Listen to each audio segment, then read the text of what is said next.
So with us throughout the morning to review the papers have been and are again the anthropologist Mariana Hotta and the broadcaster Pete Price. Welcome back to both of you. Good to see another shirt on you, Pete, there. I like it. I like the way you change it up each hour. I don't think it doesn't go unnoticed. We love it. Okay, and we're delving right into the papers this hour, aren't we? We've looked at some of the front pages, but you've picked out a few interesting articles inside them this time. Pete, this is in the Times, a story about Instagram. So what are they saying here? It's interesting, this. So, how to lose friends, users are up in arms. So, Mark Zuckerberg has had his quarterly results, not happy at all. So, he wants to change the platform, to move it around, to go more like TikTok. But the influential users of his platforms are up in arms over it. And it's just going all over the place because TikTok apparently have had more downloads than anybody else. Now, I've got to tell you, to read this article, you've got to be a techie to actually read the article because it just makes no sense to me at all. But it's all about money. It's all about billionaires and we're the pawns. Are you on Instagram, Pete? I'm on Instagram, I'm on Twitter, Pete City Price, on both of them. I haven't a clue what I'm doing, but I've got a huge following. I'm wondering about you, Marianne. Are you on Instagram? Because the complaint seems to be here that you're getting more content that's been generated from some algorithm rather than your friends and relatives and what they're posting. It's been influenced more by the former than the latter. Have you noticed any real change, or? Well, I think that's it. We notice when algorithms get it wrong. We think that the platform is absolutely brilliant when the algorithm gets it right, and you discover that new account, you find a thing that's trending, and you feel like you're part of the zeitgeist or ahead of the curve. And so I think to some extent this is I don't know if it's the people at TikTok kind of egging the media on to kind of make this a story, because bad-mouthing Instagram makes TikTok look better.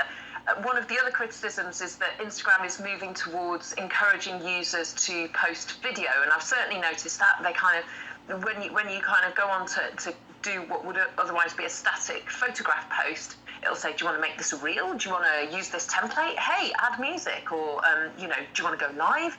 And so it's kind of moving more towards that kind of very short form video content that people watch. I mean, that's the thing. Mark Zuckerberg, the team behind Instagram, the team behind Twitter, they kind of see where people are moving, what kind of content people want to digest.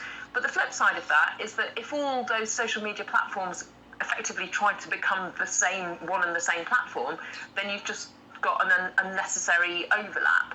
It's actually quite nice to have a kind of a video platform, a platform where you kind of have pithy words to say on Twitter, or a platform where you have amazing pictures of landscapes, people, babies, cats, whatever. Pick your fancy. The only difference I've noticed recently that I keep getting sent pictures of golden retrievers. I have no idea why. I don't have one, but I don't know what they think that kind of person I am. But anyway, answers on a postcard or via social media. Anyway, let's move on. Pete, inside The Guardian, a story here about Prince Harry's memoir.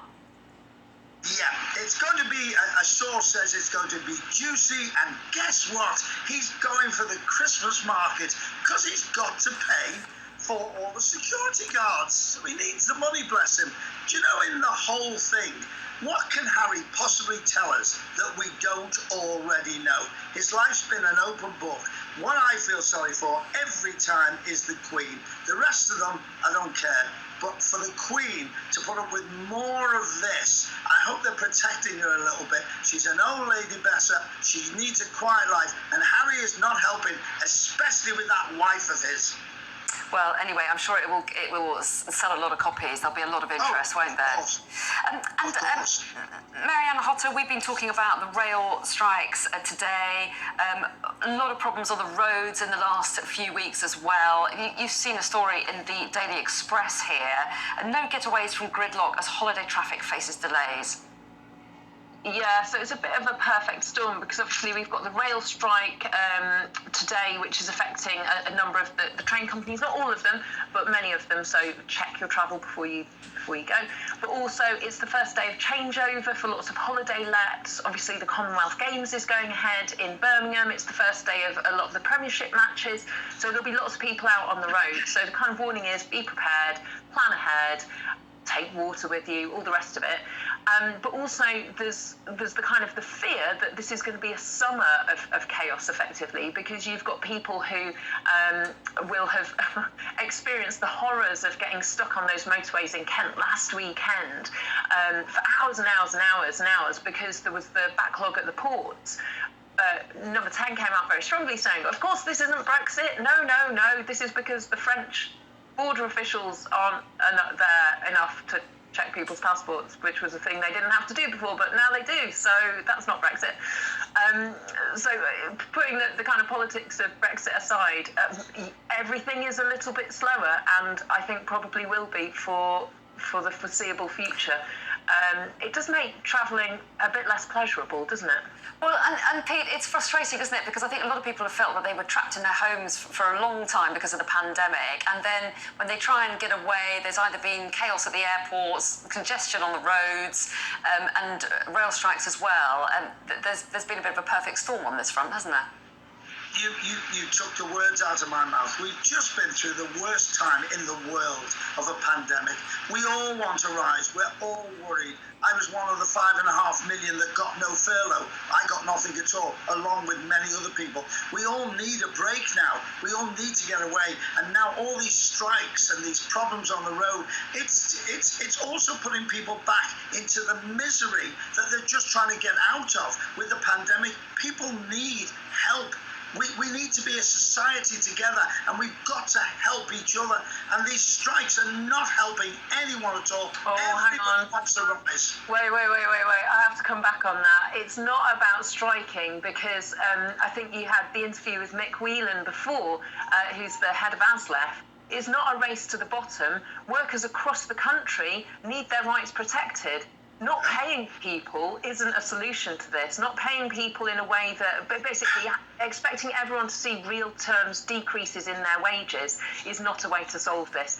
And workers do need to protect their rights, and striking is an important tool in that arsenal. Quick word on that, Pete. So where is the money supposed to come from? We've been in a pandemic. Businesses have gone. 50 shops a day are going on the market on the high streets. Where's the money coming from to pay all this? Money tricks. Well, no, perhaps the shareholders of Arriva or Greater Anglia or Great Western or LNER. I mean, those are the train companies where some of the staff are striking today. They're all privately owned companies. They're all profit-making enterprises. I don't think the executives of those train companies are wondering about whether they can turn the lights off early today to save a few pennies off their meter. Okay. So there is money in the system, it's just not equitably distributed. And you're right, I spoke to ASLEF earlier. I'm speaking to the group representing the train operators in the next hour as well. But finally, Pete, if it's all right with you, I just want to take in a story about Eurovision before we go, to leave us on a high. This is in The Guardian, I think, and we're going to be hosting it, aren't we, next time round? We are indeed, and every city in this country is going all out to try and get the Eurovision competition there. Well, there isn't any argument. It's got to be Liverpool. With our musical heritage, there's nowhere else to go. It's absolutely got to be there. There's just a Jack in the Box. Some great songs coming out. Oh, fantastic. Well, I think you've just won it for Liverpool, I'm sure, single-handedly. Pete and Marianne, good to see you both. Thanks very much indeed for your company this hour.